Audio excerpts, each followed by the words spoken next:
Now joined in studio by Millicent Omukaga, who is the head of operations at the Agricultural Finance Corporation, a body mandated to finance agriculture through affordable credit and thus be at the center of facilitating food security in Kenya. Many thanks, Millicent, for joining us this afternoon. And just kicking it off, we are into the new year. We did see depressed rainfalls in 2017. From a state of the prices of some of the staples and the issues surrounding the country right now on food security, are we in a good or bad place as a country? Thank you, and thank you for having me in the studio.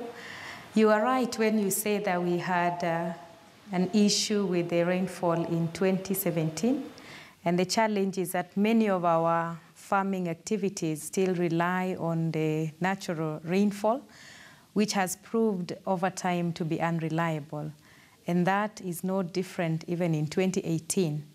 So as AFC, we have gone through that experience severally, where farmers, depending entirely on rainfall, sometimes are disappointed when the rainfall patterns have changed.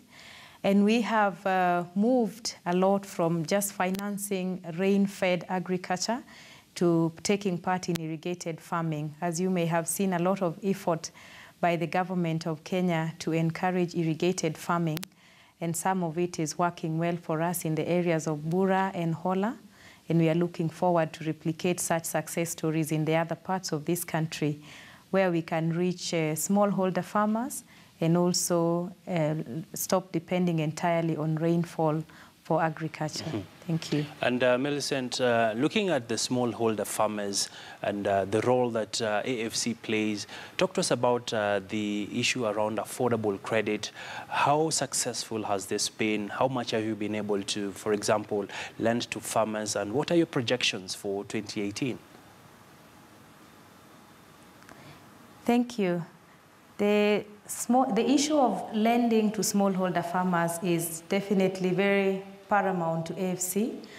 As you know, that smallholder farmers actually hold the key to food security in this country, but we cannot get that food security if the smallholder farmers continue to work the way they are on their own, because they are not able to produce to scale to be able to bridge the food security gap.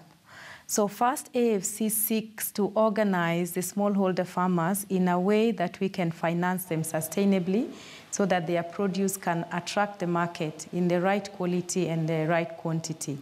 So we have the smallholder farmers in what we call loose value chains, mm-hmm. and others in tight value chains.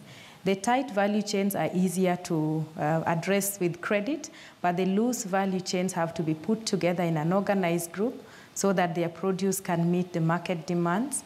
And that is why AFC is using a very innovative model called Anchor model, where we address the smallholder farming in a very integrated way from production up to the market. So we first of all want to see that there's a market that will take up the produce, and we can finance the smallholder farmers, or we can finance the market that is uptaking the produce of the smallholder farmers. Uh-huh. So right now what we do with our Anchor model is to organize those farmers into a level that we can be able to reach them in a very profitable and sustainable manner. And then we arrange with the market through what we call contract farming.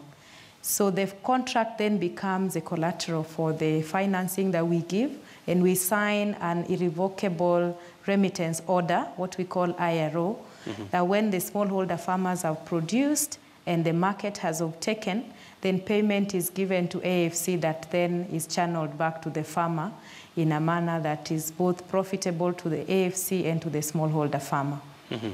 And looking at the Kenyan situation, many of the farmers would like to get access to capital for them to actually increase on their productivity. What's your general assessment of the role that funding can do to smallholder farmers, and what impact might this have when it comes to addressing food security issues in the country?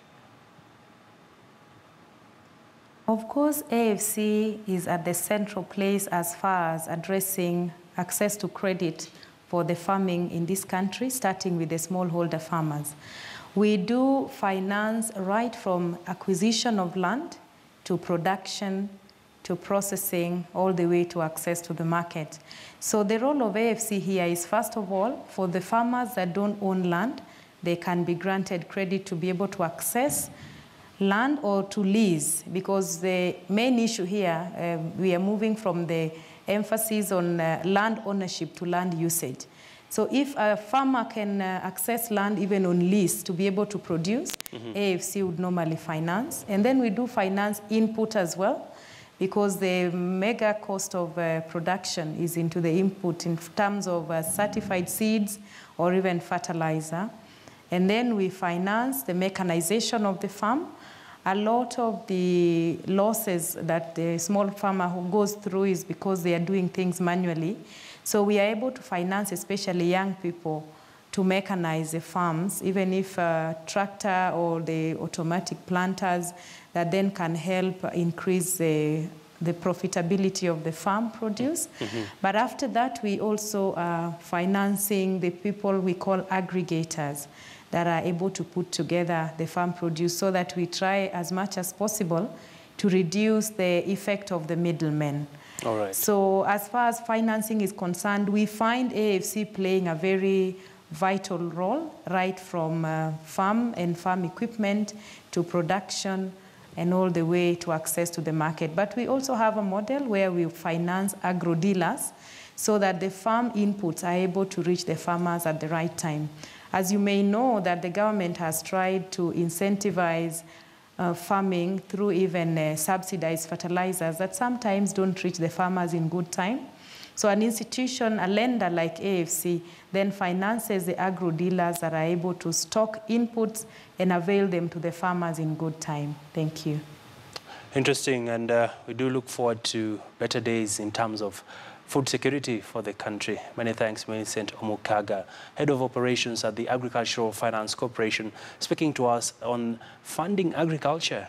Indeed, a lot still needs to be done when it comes to bridging the funding gap in the country.